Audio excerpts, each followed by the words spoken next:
Hi guys, welcome back to the channel. FPL Consult here, and in today's video I'm going to share with you guys my updated Game Week 4 transfer plans. Now over the international break, I've had the time to work out various paths for my team and also take a look at when I want to wildcard, because we are 2 game weeks away from one of the more popular wildcard windows this season, which is a Game Week 6 wildcard. Thereafter there's also Game Week 8, 10 and 12, which are also decent windows to wildcard in. So I've taken a look at all the different windows and looked at which one applies the best to my team, and thereafter worked out my Game Week 4 transfers based on when I want to wildcard. So I'll share all of that in the later part of this video. We will just quickly take a look at Game Week 3 first, even though it seems like it's been quite a while since Game Week 3 has passed.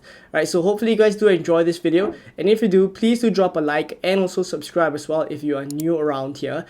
Before we jump in, thank you very much for helping the channel hit 8,500 subscribers. It is an incredible milestone and we are onwards to 9,000 subscribers. So if you haven't subscribed yet and you've been watching my content all this while, please do help me out and hit that subscribe button down below.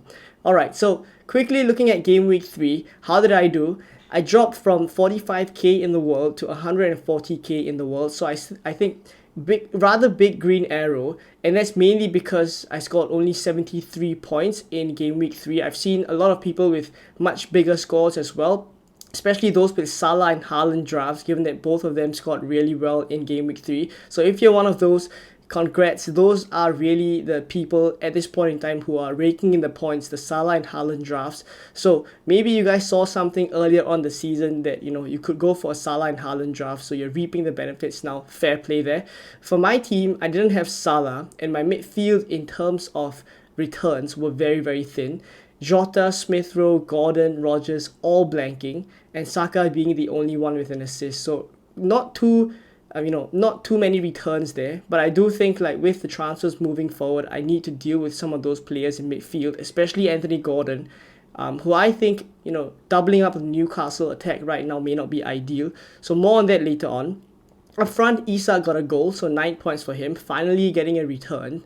A lot of people have sold him, especially leading up to Game Week 3, a lot of people already sold him. So he turns out to return in Game Week 3. And I think moving forward, the fixtures aren't too bad as well. So I do think like even though he's being mass sold right now, I think he could be someone that returns quite heavily in the next few game weeks, given that it's Wolves and Fulham. Right, so that's for Isak. Haaland, 17 points, another hat-trick, 34 points with the captaincy. Insane returns that he's putting up right now. So the numbers are honestly quite incredible, and I think it kind of begs the question as to maybe, regardless of when we wildcard, whether it's these coming, Game Week 6 or Game Week 8 wildcard windows, you may still want to keep Haaland in the team, because the way that he's performing right now, you kind of back him to score in every game, despite being tougher opponents as well. So I think Haaland here should be a mainstay in my team, obviously. But I do have plans on a wildcard to decide whether I need to keep him or not. And thereafter, in defense, Trent with a 6-pointer still has not gotten an attacking return, but I think the numbers that he's been putting up, it will come soon enough. And I think we owners have been quite unlucky not to get attacking returns from him. But aside from that, thankful to lock in the clean sheet there for the past few games already. Hopefully an attacking return to come.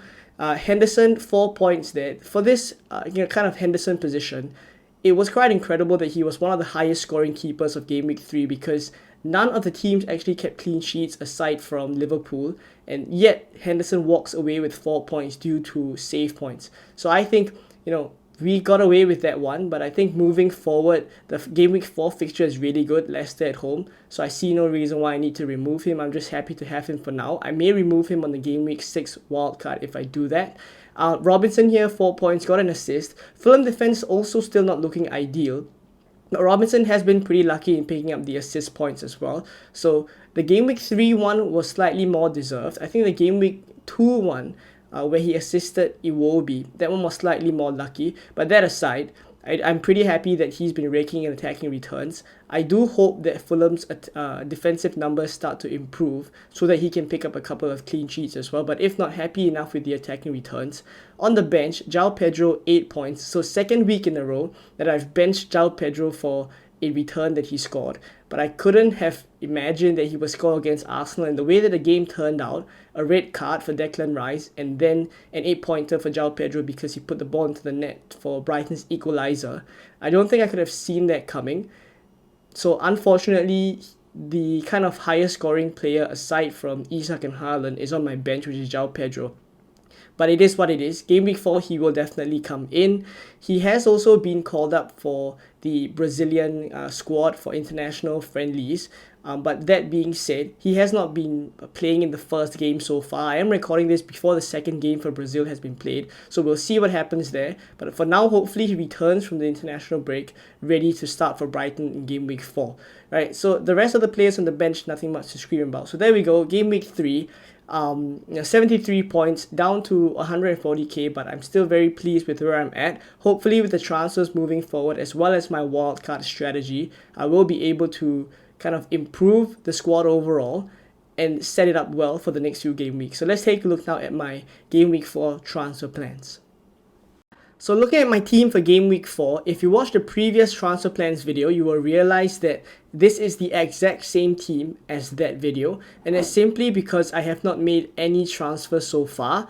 I still have 2 transfers and 1.5 million in the bank. I have also taken quite a number of price drops for players like Gordon, and players like Salah have risen in price. I still haven't brought him in, but this is simply because I want to wait until the press conferences to get complete information on the fitness of players after the international games have been played. So I don't want to rush into the moves, and I also have enough money in the bank for the plans that I have. So for now, not too rushed, but I do just want to share a little bit on what I've been tinkering around with during the international break. Current thoughts before we go into the tinkering section. I still don't think that I would keep Gordon. I think Gordon is a player that I will sell. So it's really about how I get Salah in. Whether I sell Saka, whether I sell Isak as well as Gordon. So it's working out those different routes. And thereafter, I also have one option, Smith Rowe on the bench, who could be a playable option in game week 4 if I do want that, which also does open up different options. So I think for the time being, it's more crucial that I work out when I want to wildcard. And I think it's kind of the same as well for a lot of other teams that I've looked at. So I would kind of advise that you decide when you want to wildcard and thereafter work backwards. So for my team, I've decided that I want to wildcard in game week 6. Now, before we jump in the tinkering section, let me explain why I've decided to lock in the game week 6 wildcard strategy. So for my team, come game week 5, I will definitely have Salah, and Saka will not be in my team because he has Manchester City in game week 5. So he will be leaving my team. That would also leave me with no Arsenal players come game week 6, which is when everyone wants to triple on Arsenal players because they have Leicester and Southampton both at home. That's also when I want to triple up on Arsenal. So I'll be heavily behind. And also, I would have triple Brighton by then because I do intend to bring in a Brighton asset this week as well alongside Salah. So by then, I would have triple Brighton, who have Chelsea in game week 6. Not ideal. I mean, it's not a super difficult fixture, but it's not ideal.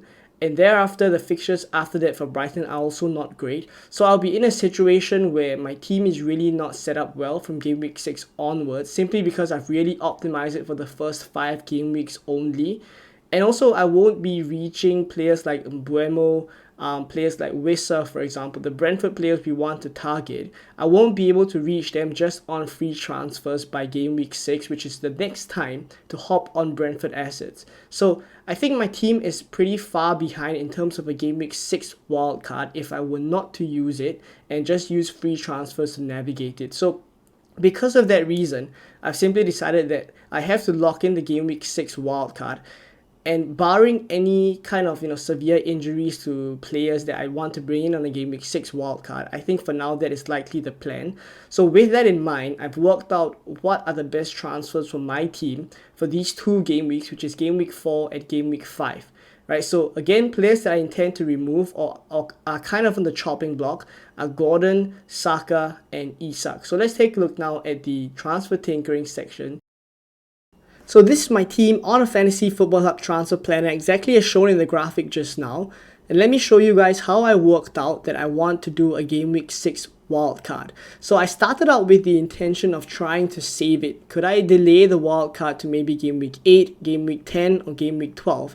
Will my team be able to use free transfers and be optimized and save the wildcard for later on? So if I wanted to do that, I worked out that by doing Saka to Salah and also doing Gordon to Semenyo, that would allow me to save the wildcard in game week 6, simply because I think Semenyo is going to be a main inclusion in a game week 6 wildcard, because he will have Southampton and he will have Leicester.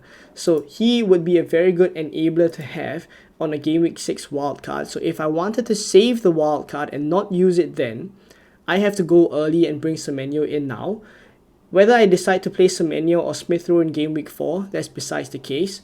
So for game week 5, if I roll with this kind of a strategy, I don't have to make a transfer in game week 5. In game week 6, this is when I can make 2 free transfers and, sorry, not Dunk, but remove Porro for Gabriel and Isak for Havertz. So by doing these 2 moves, I bring myself into a position where I do have 2 Arsenal players in Havertz and Gabriel, and I also kind of am able to bench Dunk, right? So the fixtures wise for game week 6 are quite optimized in the fact that the fringe players that I have also have decent fixtures. Say for example, Rodgers here has Ipswich, Smith Rowe has Nottingham Forest, Semenyo has Southampton, and then Jota and Salah both have Wolves away. So really not too bad in terms of fixtures for game week 6. But when I look at the future game weeks, game week 7 onwards, that is when this team really struggles, because from game week 7, the fixtures start to turn for my defense. Henderson has Liverpool at home, Robinson has Man City away, Dunk on the bench here has Tottenham at home. So all not ideal fixtures in terms of my defense. And when I look at the midfield as well, who else would I want? I would want Saka in this position, but I can't reach him using just free transfers alone. I also want Mbeumo as well. So I would have to make a choice in game week 7 whether I want to take a hit and bring both Saka and Mbeumo in. Would it be worth it? And then also I look at my other kind of fringe assets in Smith Rowe having Man City away, Rodgers having Manchester United at home. These are all fixtures that I think could be better optimized in having other kind of cheap assets with better fixtures. So reaching game week 7 and not having an optimal team with a game week rating of only 84% as well, when bearing it in mind, I think I kind of narrowed down to the fact that despite being able to have a good game week 6 team on paper, this team that I'm able to reach just based on free transfers would not be able to carry me through all the way until, for example, game week 12. With a good rotation in my team. So because of that, I've locked in the game week 6 wildcard. So I come back to game week 5 now with the fact that I only need to focus on game week 4 and game week 5 now. I've decided that I'm going to do Salah in for Saka and then remove Gordon for Minte. So by doing these kind of combinations of 2 moves here, I'm able to save my transfer in game week 5 simply because in game week 5, Isak still has a decent fixture and Minte is a player with good fixtures in 4 and 5. So I'm happy to play both of them here. And the rest of the players obviously have great fixtures because I've optimized them for these 5 game weeks. And it's also another reason why I can't carry them through from game week 6 onwards, because they are not players that I thought of long term. With a later wildcard in mind. So I set out in game week 1 with the plan to only optimize the first 5 to 6 game weeks. And that's why I'm in a position where I need to roll with the game week 6 strategy of a wildcard. And therefore, I'm kind of committing myself into that by going for Salah here and Minte, in that I'll be having triple Brighton come game week 6, where they have Chelsea and Tottenham in game week 7. That's where the tough run starts. And I also have 0 Arsenal come game week 6. So really, I think it makes sense for my team to go with a kind of game week 6 wildcard. So coming back to game week 4 now, this is when I think I'm likely to go into game week 4 with this team and play Isak both weeks. So he's a player I have to keep both weeks and I have to bank on him being able to match players like Eze, for example, because I don't have Eze in my midfield, and I'm sure that many people are jumping on Eze now when he has Leicester at home. So, but overall, I like the fact that I will also be able to roll a transfer in game week 5 because no transfers need to be made now. And that also allows me to carry extra transfers after the wild card in game week 6 because now we can carry transfers through the wild card. So I like that. And that is why these are my kind of likely transfer moves instead of, for example, selling Isak down to a unplayable forward and then, you know, playing Smith Rowe for both weeks. I'd rather play Isak both weeks. So hopefully it was clear enough. I know there's a lot of information, but I did tinker quite a bit with my Game Week 4 team over the international break. But I think I've landed on Salah and Minte. So let me know what you guys think. And when you guys are wildcarding as well, drop it down in the comments below. But if not, hopefully this video helps you in your strategy planning as well. If you have not subscribed yet, please do subscribe and help the channel hit 9,000 subscribers before the Game Week 5 deadline. If not, I will catch you guys in more Game Week 4 content coming very soon. Bye bye.